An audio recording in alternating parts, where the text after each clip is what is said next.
I met the love of my life on a holiday. We spent a night together and went our separate ways, but when I flew home, I saw her in the airport standing right beside me. At the time, I was recently divorced from my wife Clara, who was cheating on me with 3 different men, and I decided to go on a solo trip around the world to bring adventure into my life. Just as luck would have it, I bumped into Clara at the airport with some guy. Well, it was in my very last city that I once again bumped into someone, but this time, it wasn't Clara. It was a gorgeous middle-aged woman with silky hair, and I spilt my pint all over her dress. I expected her to yell at me, but she didn't. "You know, if you weren't so handsome, I'd be really mad right now," were her exact words. I couldn't believe a woman so beautiful called me handsome, so I offered her a drink to apologize. That night with her was perfect. She made me feel worthy of love again. We went back to my hotel room, but when I woke up, she was gone. She'd left a note, explaining that she has feelings for me, but cannot fall in love with a man she met on holiday. I was defeated, and that day boarded my flight home. I got off the airplane, and while waiting for my luggage, I spotted something. It was her. She was here, literally 80 feet away from me. I walked up to her and spoke to her, and she was just as shocked to see me. She later revealed where in the city she lived, and it was only a few doors down from me. Seeing her in the baggage claim area of our home airport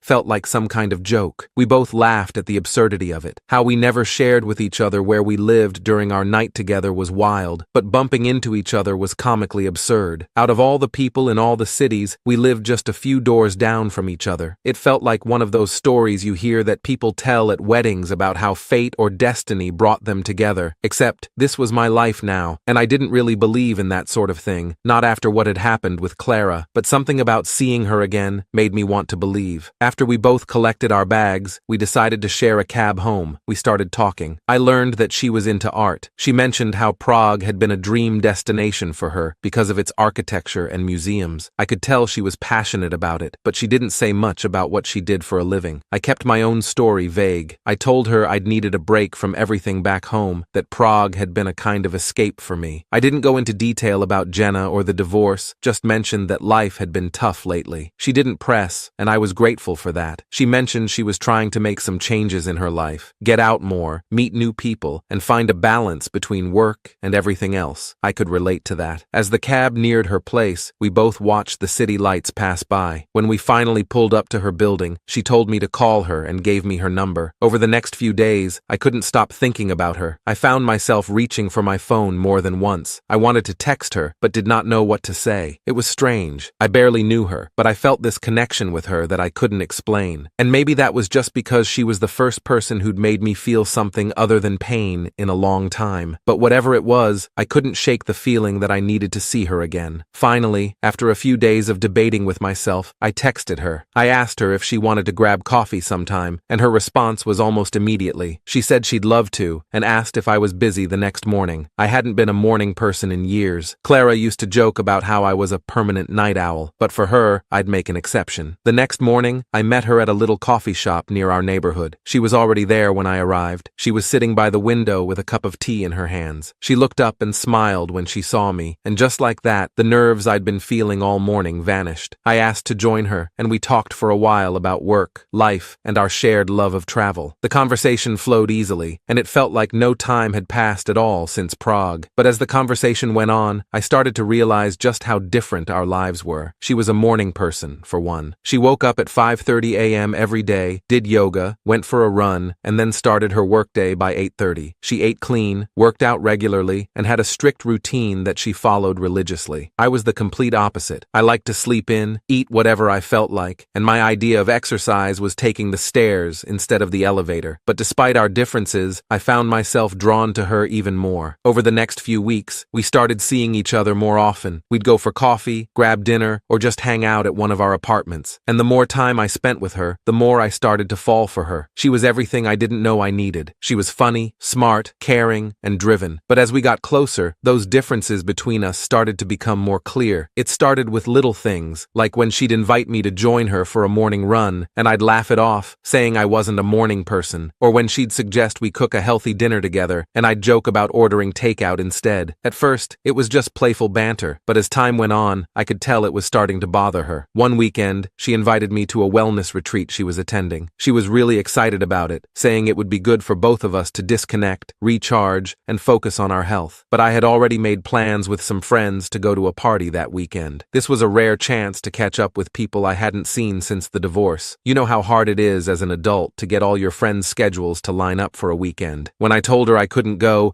she looked disappointed but didn't say anything. The weekend came, and I went to the party. I tried to have fun, but all I could think about was her. I couldn't shake the feeling that I'd let her down and that I should have gone to the retreat with her instead. But I brushed it off and convinced myself that it was fine. I didn't feel like we had to do everything together. When I got back from the party, she was waiting for me at my apartment. She looked upset, and I knew something was wrong. She said we needed to talk. She sat me down and told me how she felt, and that our differences were starting to weigh on her. She said she loved spending time with me, but it felt like we were living in two different worlds. She was focused on health, wellness, and structure, while I was more laid back, spontaneous, and carefree. She said she didn't know if we could make it work since we were so different. I felt a pit in my stomach as she spoke. I knew she was right, but I didn't want to lose her. I tried to reassure her, telling her that our differences didn't matter and that we could find a way to make it work, but she shook her head. I could see the tears forming in her eyes. She said she was sorry and that she couldn't continue seeing me anymore. And just like that, it was over. She left, and I was alone again, feeling even worse than before. I had found someone who made me happy again, and now I'd lost her because I couldn't get my act together. The next few days were a blur. I didn't eat, didn't sleep. I just kept replaying our conversations over and over in my head, wondering where it all went wrong. I knew I had to do something to make it right, so I made a decision. I was going to change, if not for her, for myself. I had to prove to her that I was the man for her. The following days, I started waking up earlier. I forced myself out of bed before the sun came up. I joined a gym and started working out regularly. I even started cooking healthier meals instead of ordering takeout. I was not the best cook starting out, but it was edible. It was tough, and there were days when I wanted to give up, but I kept going. I wanted to show her that I was serious about making it work. After a few weeks, I reached out to her again. I sent her a message, telling her how much I missed her and how I was trying to make changes. I didn't expect a response, but to my surprise, she replied within a few hours. She told me that she missed me too and asked if we could talk. My heart leaped with joy at that text, and I immediately made arrangements. We met up for coffee again, and I could tell she was surprised by the changes I'd made. She listened as I told her about my new routine, about how I was trying to be better. She smiled, and for the first time in weeks, I felt a glimmer of hope. We talked for a long time that day, and by the end of it, we both agreed to give it another shot. We knew it wouldn't be easy, but we were willing to try. We set some ground rules. She said she'd cut me some slack on the early mornings, and I'd make more of an effort to join her in her healthy habits. It wasn't perfect, but it was a start. For a while, things were great. We found a rhythm that worked for both of us, and it felt like we were stronger than ever. But then, just when I thought we'd figured it all out, she dropped a bombshell on me. One evening, over dinner, she told me she'd accepted a job offer in another city, 4 hours away from here. It was a huge opportunity for her, something she'd been working toward for years, but she hadn't talked to me about it before making the decision. She told the recruiter that she would start within the next few weeks. I felt like the wind had been knocked out of me. I couldn't believe she'd made such a huge decision without even discussing it. It felt like she was just going to leave me behind,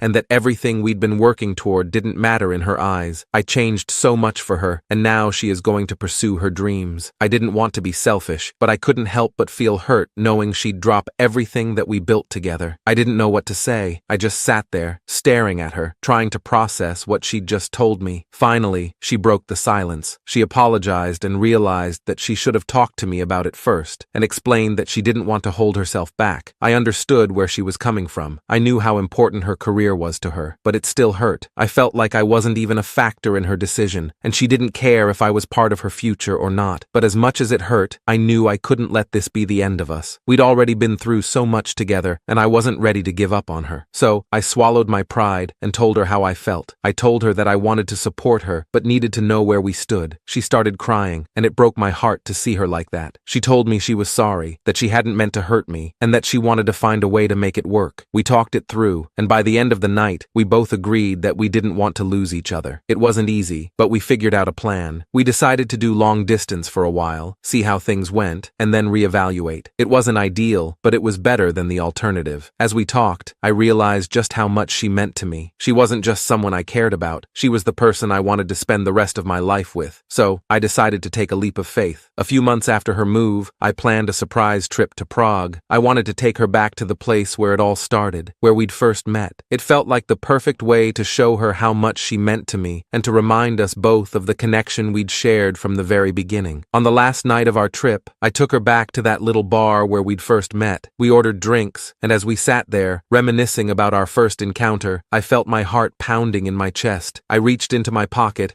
and pulled out the ring I'd been carrying with me. Her eyes widened as I got down on one knee, and for a moment, I thought I might pass out. I poured my love out to her. I told her that I never believed in fate before I met her, but I do now. She'd changed my life in ways I never thought possible, and I couldn't imagine my future without her. She looked at me with her hands over her mouth. I asked her to marry me, and before I could fully get it out, she screamed yes. I slipped the ring onto her finger, and she threw her arms around me, laughing and crying at the same time. I felt like I was on top of the world. We spent the rest of the night celebrating, talking about our future, and making plans for the life we wanted to build together. It wasn't going to be easy, and we both knew that, but we also knew that we were stronger together than we were apart.